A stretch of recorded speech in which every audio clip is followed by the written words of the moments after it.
नमस्कार। आप सभी का बहुत बहुत स्वागत है आपके पसंदीदा कार्यक्रम जिंदगी विद ज्योतिष में। और हर बार की तरह मैं हूं आपके साथ रश्मि मेनन। दर्शकों, हमारी कुंडली के अंदर 9 ग्रह, 27 नक्षत्र, 12 राशियां होती हैं जिनके अनुसार हमारा जीवन चलता है। 12 भाव होते हैं जिनमें जाकर ग्रह अपने तरीके से बैठते हैं और अलग अलग तरीके से प्रभावित करते हैं।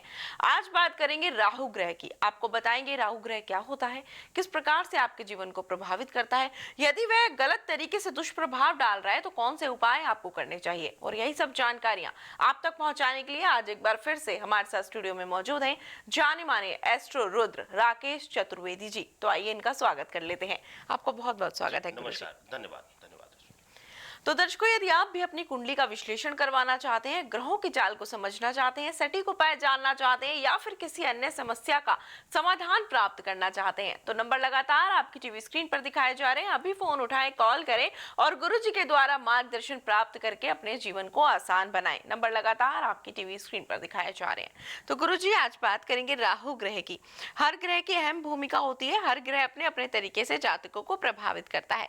मैं चाहूंगी आप हमारे दर्शकों को बताएं कि राहु ग्रह क्या होता है और किस प्रकार से जातकों को प्रभावित करता है। जी, बहुत ही अच्छा प्रश्न आपने लिया और ग्रही स्थिति में आपने आज बहुत ही महत्वपूर्ण ग्रह को पकड़ा है, क्योंकि ज्योतिष शास्त्र में, वर्तमान ज्योतिष शास्त्र में हम कलयुग में 3 महत्वपूर्ण ग्रहों से ही पूरे जीवन के प्रभाव को देखते हैं। उसमें राहु और केतु का मुख्य स्थान आता है, इसके बाद शनिदेव का। और कहीं ना कहीं ये दोनों ग्रह सभी ग्रहों को और सभी घरों को प्रभावित करते हैं जन्म कुंडली में।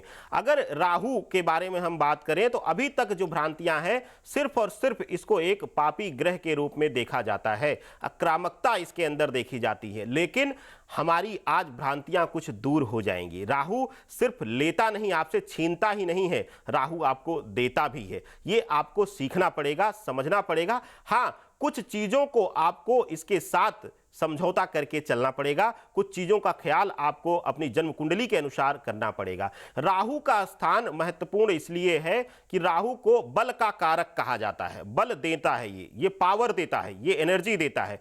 कहीं ना कहीं अगर शुभ भाव में बैठा हुआ है, लग्न में राहु बैठा हुआ है, तो आपको अल्टीमेट पावर देगा। आप कभी भी किसी के सामने झुकना नहीं पसंद करेंगे। और कुछ चीजों में यही पॉजिटिव भी है और यही नेगेटिव भी रश्मि, कि अगर कहीं से भी राहु पीड़ित है तो कहीं ना कहीं गलत दिशा में वो शक्ति देगा और गलत दिशा में वो पावर देगा और भटकाव देगा। जी हाँ, बिल्कुल आपने एकदम सही कहा। किस किस प्रकार से क्या उपाय करने चाहिए इसके बारे में हम आपसे अवश्य जानकारी लेंगे। लेकिन लक्षण क्या होते हैं? अगर हम लक्षणों की बात करें तो हम कैसे ये जान सकते हैं कि राहु ग्रह हमें प्रभावित कर रहा है? अगर आप इसको सामान्य लक्षणों में अगर हम बताएं आपको कि आप पहचानेंगे कैसे, पहचानने के लिए आपको बहुत ही आसान तरीका है। आपके शरीर से अति दुर्गंध आनी शुरू हो जाएगी। आप डेली स्नान करेंगे, डीओ का प्रयोग करेंगे, परफ्यूम लगाएंगे, लेकिन 2 घंटे बाद उसका असर सामान्य हो जाएगा। कंपनियां कितनी भी दावा करती रहें कि 4 घंटे 6 घंटे फ्रेग्रेंस टिकती है, लेकिन 2 घंटे 3 घंटे बाद आपके शरीर से फिर उसी तरीके से प्रबल दुर्गंध आनी शुरू हो जाएगी। और इसके साथ साथ ही आपके अंदर कुछ लेजी रवैया आ जाएगा, आपके अंदर आलस्य राहु भरेगा। और साथ ही साथ इसको इस तरीके से पहचाने कि अगर राहु आक्रामक भाव में बैठा हुआ है, एग्रेसिव होकर बैठा हुआ है, तो आपके अंदर हद से ज्यादा क्रोध आएगा। आप आक्रामक होते हुए नजर आएंगे, आप मारपीट के मन विचार आपके अंदर ज्यादा आएंगे। और साथ ही साथ अगर आप किसी भी संबंध में हैं, आपके साथ आपके भाई बहनों के, परिवार के, हर संबंध कहीं ना कहीं आपसे दूर होता हुआ नजर आएगा, क्योंकि राहु आपको वर्चस्व देता है। आप जहां भी रहेंगे, खड़े होंगे, वहां पर आपको शीर्ष पर रहने के लिए यह विवश करता है। आपकी मस्तिष्क ऐसा रहेगा कि आप परिवार में चाहे छोटा हो चाहे बड़ा हो, आप सबसे ऊपर रहना चाहेंगे। और चाहे आप ज्ञानवर्धक कोई बात कर रहा हो, चाहे आपके भले के लिए बात कर रहा हो, आप आक्रामक होकर उसके ऊपर चढ़ जाएंगे और उसकी एक नहीं सुनेंगे, अपनी ही गाते रहेंगे। ये सामान्य सिम्टम्स है राहु को पहचानने के लिए। जी हाँ, बिल्कुल गुरुजी। इसलिए अपने दर्शकों को यही कहना चाहूंगी कि गुरुजी ने अभी जो भी सिम्टम्स बताए हैं, अगर इसमें से कोई भी लक्षण आपके साथ भी है, आपके मन में भी ऐसी भावना आती है या फिर आपको ऐसा लगता है जैसा कि गुरुजी ने बताया है, लड़ाई करने का मन करता है, कुछ गलत बोलने का मन करता है, तो आप एक बार जरूर अपनी कुंडली का विश्लेषण करवा लें और ये जाने कि कैसे आपको कौन सा ग्रह प्रभावित कर रहा है और किस तरीके से उसका कौन सा उपाय हो सकता है। यदि कोई अन्य समस्या आपके साथ है, दाम्पत्य जीवन सुखी नहीं है, संतान की प्राप्ति नहीं हो पा रही है, संतान से सुख नहीं प्राप्त कर पा रहे हैं, या फिर आपकी संतान आपका अनादर करती है, या नौकरी में प्रमोशन में रुकावट आ रही है, व्यापार क्षेत्र के बारे में कुछ जानकारी प्राप्त करना चाहते हैं, तो जरूर संपर्क करें। नंबर लगातार आपकी टीवी स्क्रीन पर दिखाए जा रहे हैं। पूजा पाठ हवन अनुष्ठान करवाना चाहते हैं तो भी संपर्क कर सकते हैं। कोई अन्य जानकारी प्राप्त करना चाहते हैं तो भी संपर्क कर सकते हैं। नंबर आपकी टीवी स्क्रीन पर लगातार फ्लैश किए जा रहे हैं। तो गुरुजी, अगर हम लोग बात करें पीड़ा की, तो राहु ग्रह किस किस प्रकार से पीड़ित कर सकता है, कौन कौन से क्षेत्र में पीड़ित कर सकता है? जी बिल्कुल सही कहा आपने। राहु के साथ सबसे बड़ी पीड़ा आती है आपके कार्य क्षेत्र को लेकर। कार्य क्षेत्र को लेकर क्यों हमने कहा, उसका एक महत्वपूर्ण कारण है।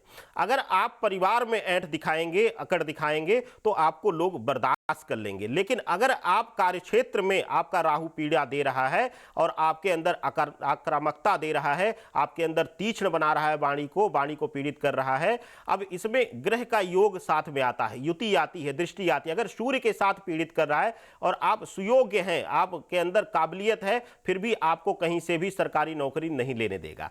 आपके अंदर कहीं ना कहीं कुछ ना कुछ कमी ला देगा और आप रिजेक्ट होते रहेंगे, जिसकी वजह से आपके जीवन में निराशा और आक्रोश आएगा, या आपको कई बार ये गलत दिशा में भी, गलत रास्ते पर भी राहु ले जाता है अगर सूर्य के साथ पीड़ा दे रहा है तो।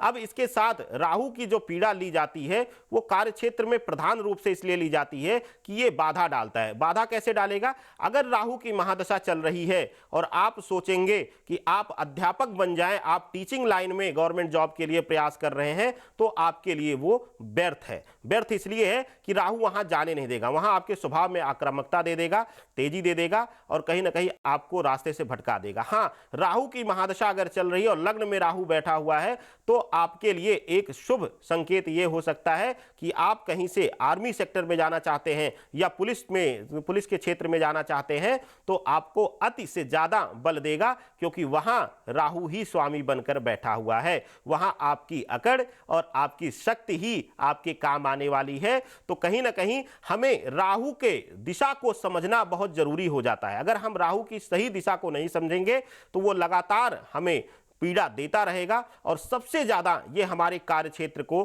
प्रभावित करता है। जी हाँ, बिल्कुल गुरुजी, आपने बहुत अच्छे तरीके से बताया कि किस किस क्षेत्र में राहु ग्रह पीड़ित कर सकता है। हमारे पास संजय जी ने व्हाट्सएप किया था, वो आपसे मार्गदर्शन प्राप्त करना चाहते हैं। ये त्रिपुरा से हैं, इनकी जन्म की तारीख है 6/10/1985, जन्म का समय है 5:20 शाम के और जन्म स्थान त्रिपुरा है। ये आपसे जानना चाहते हैं, इन्होंने कुछ समय पहले पार्टनरशिप में बिजनेस स्टार्ट किया था। बिजनेस तो ग्रो नहीं कर पाया ढंग से, लेकिन जैसे ही ग्रो किया तो उनके पार्टनर ने इनको खुद से अलग कर दिया और सारा बिजनेस खुद अपने पास रख लिया। तो भी क्या करें, जानना चाहते हैं। एक बार समय बता दीजिएगा इनका। जी बिल्कुल, शाम के 5:20। 5:20। जी, बहुत ही अच्छा प्रश्न इन्होंने किया। इस कुंडली को देखते हुए अगर कोई भी पार्टनरशिप का व्यवसाय आप करते हैं तो आपको वहां पर धोखा मिलेगा। क्यों? क्योंकि आपकी कुंडली में संबंधों में धोखा खाने का भाव है। आप अपनों पर जितना ज्यादा आंख बंद करके विश्वास करेंगे वो उतने ही आपको डिच करेंगे। आपको कार्य क्षेत्र में आपको संभल कर रहने की जरूरत है। आप उसी इंसान को प्यार से खिलाएंगे, पिलाएंगे, सब कुछ करेंगे, लेकिन जिस दिन आप उससे वफादारी की उम्मीद करेंगे वो कहीं ना कहीं आपको डिच करेगा। तो कोई भी आप व्यवसाय अगर आप करते हैं तो स्वयं के लिए करें। अब यहां पर एक सलाह आती है, कई लोग हमसे पूछ लेते हैं, आपके मन में भी ये प्रश्न उठेगा ये जवाब सुनते ही, कि क्या मैं अपने भाई के साथ, अपने पति पत्नी के साथ, या अपने बहन के साथ, या माता के साथ, पिता के साथ भी सहभागिता कर सकता हूं? नहीं, बिल्कुल नहीं। सहभागिता जहां भी आ जाएगी, पार्टनरशिप आपकी आ जाएगी, वहां वो संबंध को भी समाप्त कर देगा, क्योंकि उसके मन में कहीं ना कहीं आपके प्रति पीड़ा आएगी और वो आपको धोखा देकर या फिर आपकी ऐसी स्थिति में आपको अलग होने के लिए छोड़ देगा जब सबसे ज्यादा जरूरत आपको उस पार्टनर की रहेगी। तो कहीं ना कहीं आपको समझना है, कोई भी व्यवसाय आप करें, आपकी व्यवसायिक कुंडली है उसमें कोई शक नहीं है, लेकिन अगर आप पार्टनरशिप में व्यवसाय करते हैं तो आपके लिए समस्या आएगी। अब इसका सलूशन कैसे आपको मिलेगा? सलूशन ये है कि अगर आप किसी को सहयोग में लेते भी हैं, मैं अब आप कहेंगे कि नहीं गुरुजी अब बिना सहयोग में लिए कैसे होगा, तो सहयोग में लीजिए, कंपनी आप अपने नाम पे रजिस्टर कराइए, जो भी फर्म आप अपने रजिस्टर करा रहे हैं अपने नाम पे कराइए, और साथ ही साथ अगर किसी बाहरी को आप अपने सहयोग में ले रहे हैं तो उससे एक थर्ड पार्टी एग्रीमेंट या जो भी लीगलिटीज बनती हो आप अपने सीए से, अपने जो भी आपका सलाहकार हो उससे आप समझ ले। ज्योतिषीय ढंग से अगर किसी को भी आप पार्टनर बनाते हैं व्यवसाय में तो आपके लिए समस्या आएगी ही आएगी। जी हाँ, बिल्कुल संजय जी, उम्मीद करती हूँ जो जानकारी आप प्राप्त करना चाहते थे वह आपको प्राप्त हो गई है। यदि कोई अन्य प्रकार की जिज्ञासा, शंका या फिर कोई अन्य सवाल आपके मन में है तो आप गुरुजी से आकर व्यक्तिगत रूप से भी मिल सकते हैं। नंबर आपकी टीवी स्क्रीन पर दिखाए जा रहे हैं, आपको कुछ नहीं करना है, सिर्फ कॉल करके अपनी अपॉइंटमेंट फिक्स करवानी है और व्यक्तिगत रूप से मिलकर पूर्ण रूप से कुंडली का विश्लेषण करवाकर सटीक उपाय जानने हैं। बाकी के दर्शक भी लगातार संपर्क करते रहे, नंबर आपकी टीवी स्क्रीन पर लगातार दिखाए जा रहे हैं। जन्म की तारीख नहीं पता है तो प्रश्न कुंडली के माध्यम से भी अपने जीवन के बारे में जान सकते हैं। आप हमें व्हाट्सएप कर सकते हैं, हम कार्यक्रम के माध्यम से आपके सवालों के जवाब देंगे। नंबर लगातार आपकी टीवी स्क्रीन पर फ्लैश किए जा रहे हैं। तो गुरुजी, अक्सर यही समस्या देखी जाती है कि लोग पार्टनरशिप में बिजनेस स्टार्ट कर लेते हैं और उनको धोखा मिल जाता है। लेकिन यदि कोई खुद अपना व्यवसाय करे और उस व्यवसाय में उसकी बहुत सारी उम्मीदें जुड़ी होती हैं कि मेरा व्यवसाय चल जाएगा तो जीवन यापन अच्छे से हो जाएगा, धन का आगमन हो जाएगा, माता लक्ष्मी प्रसन्न हो जाएंगी, लेकिन यदि ऐसा नहीं हो, इसके विपरीत हो जाए, तो कौन से ग्रह को इसका कारक मान सकते हैं? देखिए, इसमें रश्मि जी बहुत महत्वपूर्ण स्थान आता है। मैंने इसमें पहले भी कहा है आपको कि आप अगर कोई भी स्वरोजगार करना चाहते हैं, अपना रोजगार करना चाहते हैं, तो वहां पे महत्वपूर्ण होता है कि ग्रही स्थिति से जानना कि किस व्यवसाय को आपकी कुंडली सपोर्ट करती है। अगर राहु प्रधान रूप से लग्न कुंडली में बैठा हुआ है या फिर नवम भाव में बैठा हुआ है या दसम भाव में बैठा हुआ है तो आपके लिए एक महत्वपूर्ण बात यहां पे आ जाती है कि आप अगर खान पीने का कोई फूड से संबंधित व्यवसाय करेंगे या शनि से संबंधित मेकअप इत्यादि का या कपड़ों से संबंधित व्यवसाय करेंगे तो आपके लिए दिक्कत होगी। अगर राहु इस तरीके से प्रधान होकर इन तीनों घरों में बैठा हुआ है तो आपके लिए गवर्नमेंट कॉन्ट्रैक्ट, लाइजनिंग का काम, ये सब आप कर सकते हैं। मीडिएटरशिप से माध्यम से अपनी वाणी भाव से या अपने दिखावे की शक्ति से जहां भी कमाई आप कर सकते हैं उस माध्यम को आप चयनित कर लें। अगर आपके संबंध है सामाजिक स्तर पर और राहु लग्न में बैठा हुआ है या नवम और दसम भाव में बैठा हुआ है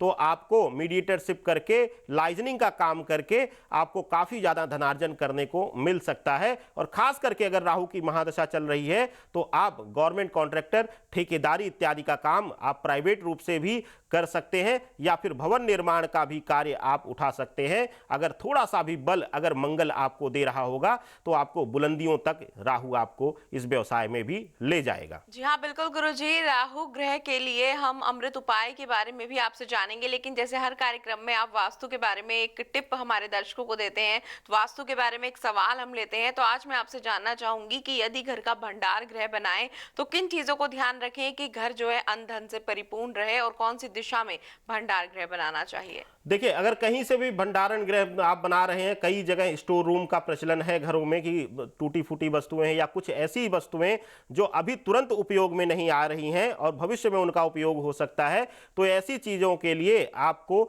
सावधानी बरतनी है। आप कोशिश करिए कि दक्षिण पश्चिम या दक्षिण पूर्व का कोना आप लीजिए। उत्तर पश्चिम या उत्तर पूर्व के कोने में कोई भी कबाड़ या इस तरीके का वस्तुएं इकट्ठी ना होने पाए, नहीं तो आपको धन हानि और स्वास्थ्य हानि होनी शुरू हो जाएगी। तो इस बात का आप विशेष ख्याल रखें और कोशिश करिए कि अगर आपने दिशा बदल दी है या गलती से उस दिशा में निर्माण हो गया है स्टोर रूम का, तो आप उसको अगर उत्तर पूर्व की दिशा में है तो उसको तुरंत निर्णय लीजिए और उसको पूजा घर इत्यादि में परिवर्तित करिए या उसको साफ करिए। अगर खुला हुआ स्थान वहां पर है तो उसको आप वहां पे एक तुलसी का वृक्ष रख के डेली दिया जलाना शुरू कर दें। दक्षिण की तरफ ही आप स्टोर रूम का प्रावधान करें और सही दिशा का चयन करके आप अपने घर में होने वाले क्लेश की शांति खुद स्वयं कर सकते हैं। जी हाँ, बिल्कुल, ये तो आपने सही कहा कि घर में कुछ भी कलह होता है या फिर हमारे जीवन में कुछ भी होता है तो उसकी शांति हम खुद ही कर सकते हैं।